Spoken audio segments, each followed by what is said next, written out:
Assalamualaikum warahmatullahi wabarakatuh. Perkenalkan, nama saya Nelia Agustina.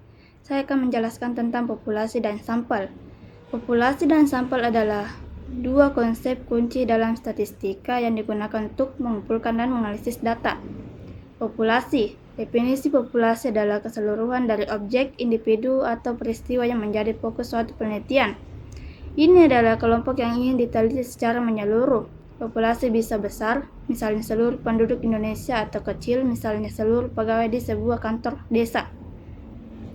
Karakteristik. Populasi memiliki karakteristik tertentu yang ingin diukur atau dianalisis dalam penelitian.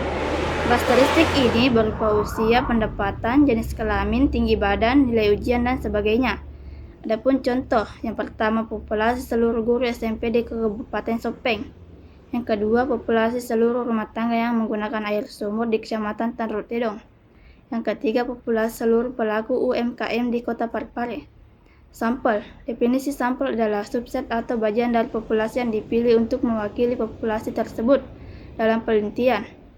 Karena seringkali tidak praktis atau bahkan tidak mungkin untuk meneliti seluruh populasi, sampel digunakan sebagai perwakilan. Teknik pengambilan sampel. Beberapa teknik umum meliputi sampel acak sederhana, simple random sampling. Setiap anggota populasi memiliki peluang yang sama untuk terpilih. Sampel sistematik, systematic sampling. Anggota populasi dipilih berdasarkan interval tertentu. Sampel berstrata, stratified sampling.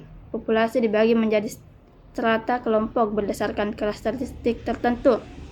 Lalu, sampel diambil dari masing-masing strata. Sampel cluster sampling. Populasi dibagi menjadi kluster kelompok, lalu berbagai kluster dipilih secara acak dan semua anggota dalam kluster terpilih diteliti. Ukuran sampel. Ukuran sampel yang tepat sangat penting untuk memastikan hasil penelitian akurat dan representatif. Ukuran sampel yang terlalu kecil dapat menghasilkan hasil yang bias, sementara ukuran sampel yang terlalu besar dapat membuang waktu dan sumber daya.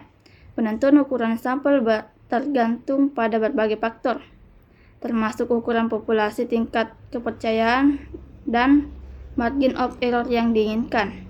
Contoh, yang pertama, 75 guru SMP dari berbagai sekolah di Kabupaten Sopeng dipilih secara acak sebagai sampel untuk penelitian kepuasan kerja guru. Yang kedua, 30 rumah tangga dari 30 rumah tangga pengguna air sumur di Tanrutedong dipilih secara sistematis sebagai sampel untuk penelitian kualitas air. Yang ketiga, 60 pelaku UMKM dari beberapa kelurahan di Kota Parepare dipilih berdasarkan kategori usaha, kuliner, kerajinan, jasa sebagai sampel berstrata. Kesimpulan, penelitian seringkali menggunakan sampel karena keterbatasan waktu, biaya, dan sumber daya.